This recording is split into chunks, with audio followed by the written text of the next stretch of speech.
मेरे भाइयों, जैसे जैसे जमाना आगे बढ़ रहा है, हम सब अच्छी तरीके से जानते हैं कि कयामत करीब आई है। अल्लाह के नबी सल्लल्लाहु अलैहि वसल्लम के आने के बाद अब दुनिया की उम्र अब अपने आखिरी पड़ाव पर। अल्लाह के नबी का दुनिया में आना ये खुद कयामत की एक निशानी है। अल्लाह के नबी ने खुद फरमाया, वो इस तो आना वह सात कहा गई। आपने अपनी दोनों उंगलियों से इशारा करके फरमाया कि जैसे ये दोनों उंगलियां एक दूसरे के साथ अटैच्ड हैं, जुड़ी हुई हैं, मैं और कयामत भी जुड़े हुए हैं। मेरे बाद कयामत बहुत जल्दी आएगी, और जब कयामत जल्दी आएगी तो कयामत की जो निशानियां हैं वो एक एक करके आपके और हमारे सामने नजर आ जाएगी।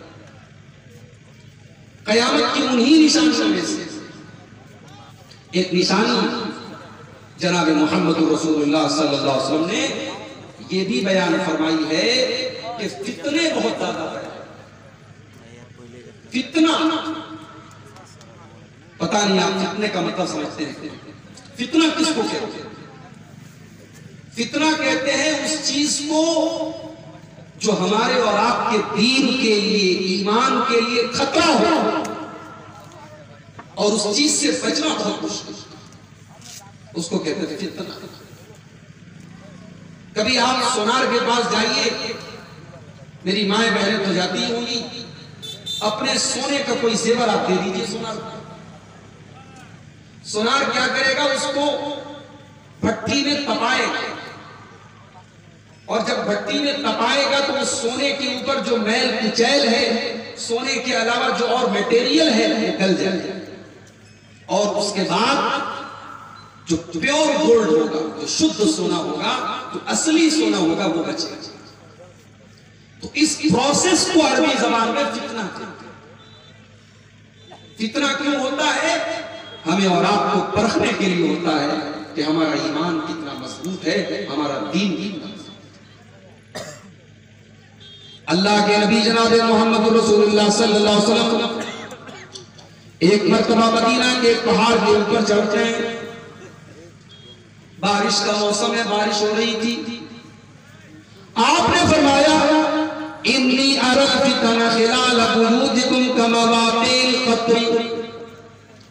ऐ मेरे सहाबा, जिस तरीके से ये बारिश हो रही है और बारिश के कतरे तुम्हारे घरों के अंदर जा रहे हैं, तुम चाह करके भी बारिश के कतरों से अपने घरों को नहीं बचा सकते हो। बारिश अगर होगी तो बारिश के कतरे तुम्हारे घरों में जरूर जाएंगे। इन्नी लअरल फितना खिलाल बुयूतिकुम। ऐ मेरे सहाबा, मैं वो दौर भी देख रहा हूं, वो जमाना भी देख रहा हूं जब तुम्हारे घरों में बहुत सारे फितने पैदा हो जाएंगे। जिस तरीके से बारिश के कतरे तुम्हारे घरों में जा रहे हैं, तुम्हारे घरों में फितने भी पैदा होंगे, और उन फितनों से अपने आप को बचाना बहुत मुश्किल है। इतने खतरनाक किस्म के फितने पैदा होंगे कि ईमान की वैलिडिटी, ईमान के बचाने का टाइम 12 घंटे भी नहीं होगा।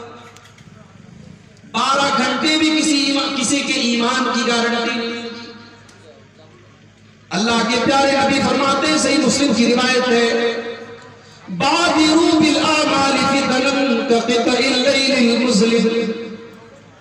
ओ मेरी उम्मत के लोगों, अमल करने में जल्दी करो, अमल करने में लेट न करो, ताखीर न करो, देर न करो। बादिरू बिल आमाल, नेकी के कामों में आगे आगे रहा करो, जल्दी किया करो, इसलिए कि बहुत बड़े बड़े फितने आने वाले हैं। इतने सारे फितने पैदा होंगे, कक़ितइल लैलिल मुज़लिम, जैसे अंधेरी रात के ऊपर सिर्फ अंधेरे ही अंधेरे नजर आते हैं। पूरे आसमान में सिर्फ अंधेरे नजर आते हैं, अंधेरे के टुकड़े नजर आते हैं। इतने फितने पैदा होंगे, तुम्हें सच्चा रास्ता नजर नहीं आएगा, तुम्हें ईमान का रास्ता नजर नहीं आएगा। युस्बिहुर रजुलु मुमिनन व युमसी काफिरा।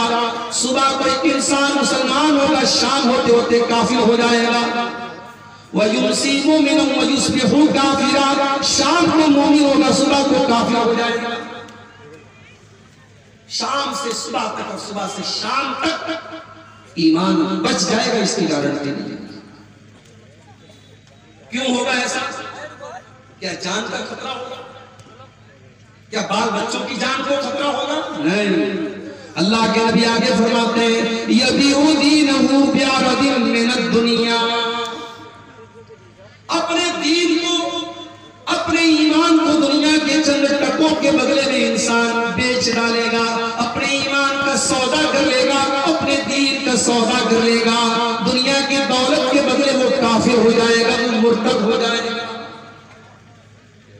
ये है कयामत के पहले फितनों का दौर, जिस दौर में मुसलमान के ईमान की वैलिडिटी 12 घंटे भी नहीं। आज पूरे हिंदुस्तान से हम सुन रहे हैं, जगह जगह पर वाकयात पेश आ रहे हैं।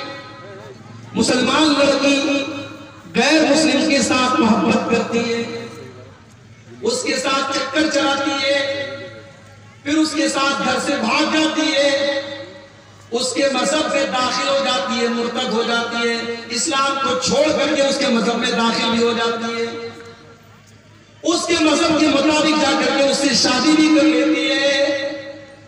मेरे प्यारे साथियों, आज इस तरीके के वाकयात पहले कुछ वाकयात हुआ करते थे, फिर सैकड़ों में बदल गए, फिर हजारों में बदल गए, और अब तो लाखों में होने लगे। ये इस दौर का बहुत बड़ा फितना है, फितने इर्तिदाद। मुसलमान का दीन से मुर्तद हो जाना, दीन से पलट जाना, इस्लाम को छोड़ करके किसी और मजहब को कबूल कर लेना, इसको कहते हैं इर्तिदाद। और ये इस दौर के फितनों में बहुत बड़ा फर्क है। और आप ये मत समझिए कि ये सिर्फ दिल्ली और मुंबई और कलकत्ता में हो रहा है, कटिहार में भी हो रहा है, पूर्णिया में भी हो रहा है, किशनगंज में भी हो रहा है। ये इलाका छोटे छोटे बस्तियों और कस्बों में भी ये बीमारी फैल रही है, और बड़ी साजिश के साथ और बड़ी गहरी प्लानिंग के साथ आज मुसलमान लड़कियों को खास तौर से टारगेट किया जा रहा है और उनको मुर्तद किया जा रहा है। मेरे प्यारे साथियों, अल्लाह कुरान में फरमाता है वत्तकू फितनतन ला तुसीबन्नल्लज़ीना ज़लमू मिनकुम खास्सा। मेरे बंदो, जब फितना आएगा तो सिर्फ खास खास लोगों के घर में नहीं आएगा। जब फितना आएगा तो नमाजी के घर भी आएगा, तहज्जुद पढ़ने वाले के घर भी आएगा, दाढ़ी रखने वाले के घर पर भी आएगा। जब फितनों का दौर आएगा तो फितने अच्छे लोगों के घर में भी आएंगे, बुरे लोगों के घर में भी आएंगे। वत्तकू फितनतन ला तुसीबन्नल्लज़ीना ज़लमू मिनकुम खास्सा। फितनों से बचो, क्योंकि फितने जब आएंगे तो सबको अपनी चपेट में लेंगे, कोई बचने वाला नहीं। इर्तिदाद का फितना इस दौर का बहुत बड़ा फितना है। और ये बात याद रखो, इस्लाम की जितनी दुश्मन ताकतें हैं उनका एक ही मकसद है कि मुसलमान कैसे मुर्तद हो। वो आपको मिटाना नहीं चाहते, वो चाहते हैं कि आप रहें मगर इस्लाम से दूर रहें। या तो इस्लाम से पूरा पूरा निकाल दे, या सिर्फ नाम के मुसलमान रहे, हरकतें सारी आपकी जो है कुफ्र वाली हो, शिर्क वाली हो, आपको अमलन वो मुर्तद और काफिर बना दे, मुशरिक बना दे। यही उनका प्लान है। इसीलिए अल्लाह कुरान के पहले पारे में कहता है वलन तरदा अनकल यहूद वलन नसारा हत्ता तत्तबिअ मिल्लतहुम। ऐ नबी, ये यहूदी आपसे कभी खुश नहीं हो सकते, ये ईसाई कभी आपसे खुश नहीं हो सकते जब तक आप उनके तरीके की पैरवी न करेंगे, जब तक आप इस्लाम को छोड़ करके, शरीयत को छोड़ करके उनको फॉलो न करने लगेंगे। जब तक आप इस्लाम को छोड़ नहीं देंगे, वो हार मानने वाले नहीं है। उनकी एक ही प्लानिंग है कि कैसे हमें और आपको मुर्तद करें। कुरान के दूसरे पारे में अल्लाह फरमाता है वला यज़ालून युक़ातिलूनकुम हत्ता यरुद्दूकुम अन दीनिकुम। ओ लोगों, ये काफिर तुमसे लड़ाई करते रहेंगे, ये तुमसे जंग करते रहेंगे जब जब तक ये तुमको मुर्तद न बना दे, जब तक ये तुमको इस्लाम से न निकाल दे। और आगे अल्लाह ने कही खतरनाक वमन यर्तदिद मिनकुम अन दीनिही फयमुत वहुवा काफिरुन फउलाइका हबितत अमालुहुम फिद दुनिया वल आखिरह। जो इंसान मुर्तद हो जाए, इस्लाम को छोड़ दे, ईमान से निकल जाए और उसी हालत में उसका इंतकाल हो जाए, उसकी मौत हो जाए, उसकी कोई नेकी उसके काम आने वाली नहीं है। मुर्तद हो गया, सारी नेकियां बर्बाद, हज बर्बाद, उम्रे बर्बाद, उसकी सारी नेकियां बर्बाद हो जाएंगी, उसकी कोई नेकी अल्लाह के काम आने वाली। वउलाइका अस्हाबुन नार हुम फिहा खालिदून। जो मुर्तद हो जाए और उसी हालत में उसकी मौत हो जाए तो वो हमेशा हमेशा जहन्नम में रहेगा, वो कभी जहन्नम से निकलने वाला नहीं है। ये है इत्तिबा। और आप जानते हैं अल्लाह के नबी ने एक हदीस में नक्शा खींचा है मुसलमानों की हालत, और ऐसा नक्शा खींचा है अल्लाह के नबी सल्लल्लाहु अलैहि वसल्लम ने, ऐसा लग रहा है कि अल्लाह के नबी देख रहे हैं कि मुसलमानों के साथ क्या हो गया। अबू दाऊद की रिवायत है, अल्लाह के नबी फरमाते हैं यूशिकुल उमम वन तदा अलैकुम कमा तदा लकरतु इला कसअतिहा। वो जमाना बहुत करीब आने वाला है जब दुनिया की सारी कौमें तुम पर टूट पड़ेंगी। जिस तरीके से दस्तरखान पर लोग लाइन लगा के खाते हैं, कुछ लोग दस्तरखान पे खा रहे हैं, कुछ लोग वेटिंग में खड़े हैं और खाने वाले के जल्दी जल्दी खा रहे हैं कि हम खा ले तो तुम आके खा लो। ऐ मुसलमानों, तुम्हें मारने के लिए, तुम्हें जलील करने के लिए, तुम्हें रुसवा करने के लिए दुनिया की सारी कौमें टूट पड़ेंगी, वो आपस में कंपटीशन करेंगी, मुकाबला करेंगी। कोई दोस्त नहीं मारा, सब दुश्मन हो गए। सहाबा ने पूछा अल्लाह के नबी, क्या उस वक्त हमारी तादाद कम है, हमारी संख्या कम है? आपने फरमाया नहीं, बल अंतुम यौमइज़िन कसीर, तादाद बहुत होती है। आज मुसलमान दुनिया में अरबों की तादाद कम। वलाकिन्नकुम गुसाउन का गुसाइस सैल, लेकिन तुम पानी के ऊपर जो झाग होता है, जो सैलाब के ऊपर जो बुलबुले होते हैं, जो झाग होते हैं, तुम झाग की तरह हो जाओ। झाग बुलबुला जिसकी कोई वैल्यू नहीं होती, कोई हैसियत नहीं होती, मुसलमानों को उस तरीके से अल्लाह तबारक व तआला दुश्मनों के दिलों से तुम्हारे रूह व दबदबा को, तुम्हारे डर को, तुम्हारे भय को निकाल देगा और तुम्हारे दिलों में अल्लाह तबारक व तआला कमजोरी डाल देगा, वहन डाल देगा। सहाबा ने पूछा अल्लाह के नबी कौन सी कमजोरी डाल देगा? आपने फरमाया हुब्बुद दुनिया व कराहियतुल मौत। तुम्हें दुनिया से बहुत बहुत प्यार हो जाएगा, दुनिया से बहुत मोहब्बत हो जाएगी और मौत से बहुत ज्यादा कराहियत करने लगोगे। मौत तुम्हें नापसंद हो जाएगी और दुनिया बहुत महबूब हो जाएगी।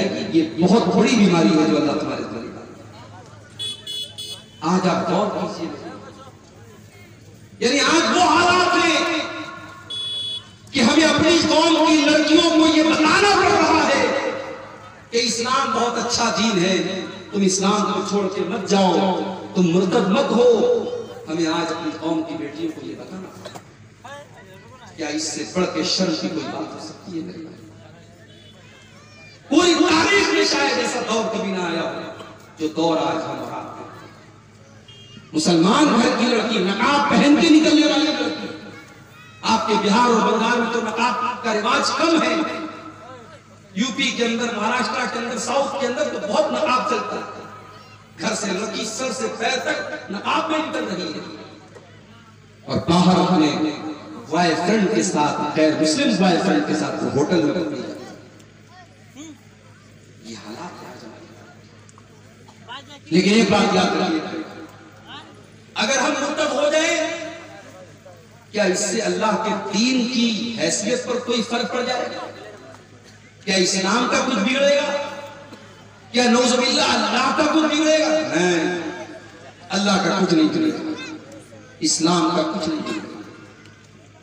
अरे हम सब मिल करके अल्लाह की इबादत करें, न तो अल्लाह का कोई फायदा कर सकते हैं और न सब काफिर हो जाए, मुशरिक हो जाए, अल्लाह का कुछ बिगाड़ सकते हैं। हदीस कुदसी के अल्फाज हैं। अल्लाह के नबी फरमाते कि अल्लाह ताला कहता है, या इबादी लौ अन्ना अव्वलकुम व आखिरकुम व इंसकुम व जिन्नकुम कानू अला अत्ता कल्बि रजुल वाहिद मिनकुम मा ज़ादा फी मुल्की शैया। ऐ मेरे बंदो, सारे के सारे इंसान और सारे के सारे जिन्नात जितने पहले पैदा हुए, जितने बाद में पैदा हुए, सब के सब अगर मुत्तकी बन जाएं, परहेजगार बन जाएं, अल्लाह से डरने वाले बन जाएं, तब भी मेरी हुकूमत में कोई बढ़ोतरी